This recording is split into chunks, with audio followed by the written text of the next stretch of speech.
Today I wanted to record a quick video about passing binary files to subworkflows in n8n.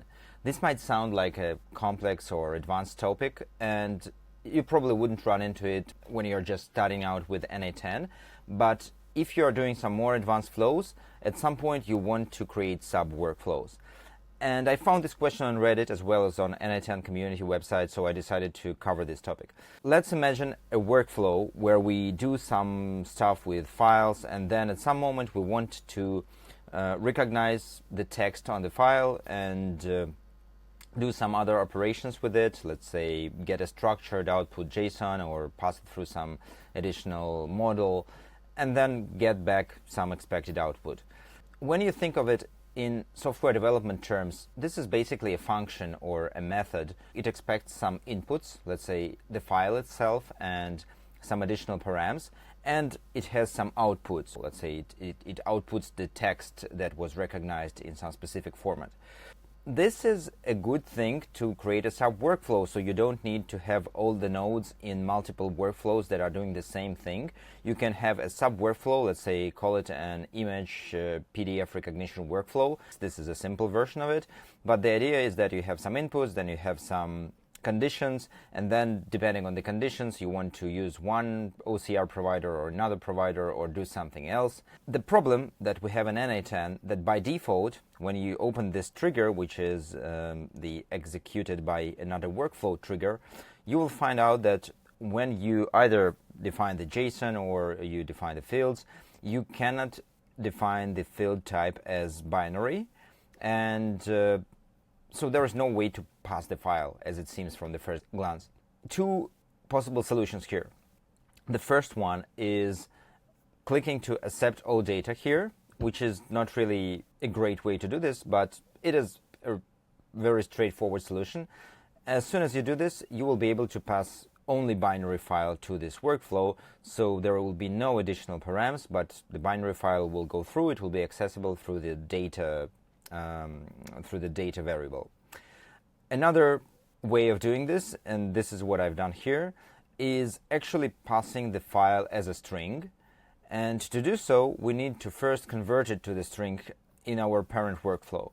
So this is a workflow where we have Google Drive with some images and PDF files. So we download the files, we go through them, we loop through the items, and for each of them we make this request to this subworkflow to be executed. So before making this request, since we can't pass the binary file directly, we can use this node, which is extract from file. If you check it, it can do different things. What we need here is we need to move file to base64 string. And base64 is just a method of encoding, and the result here, you will see it now. For example, here we have the input data, which is some random receipt that I found, and the output of this node will be a string like this. So this is essentially the same file, but just encoded with base64 method. As soon as we've done this, we can pass this as the file param over here, and it will go directly to this subworkflow. Now what is left is on the subworkflow side, we actually need to convert it back to the file. I'm doing this here. There is a node that is called convert to file. When you call it, there are two params. You just need two names of the fields, the name of the base64 input and the output file field. So, and then for example here I'm using Tesseract OCR as the node to analyze the image. It expects the input binary file to be in the data field, so here I provided the output in the data, and here I have the input in the data. Subworkflows are not so easy to test because I cannot just run this node without any params. So let me do the execution here. You will see, for example, that it is correctly executed, so you can go to your n8n dashboard, to executions, find the latest execution, and see what was there. It can be also with the errors in the execution, so you can go through this and see how it was executed and what was the output.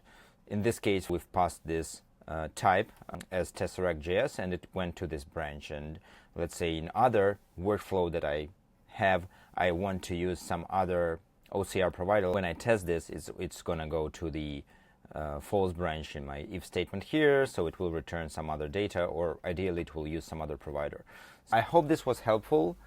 I'll try to cover more hints like this in the future videos.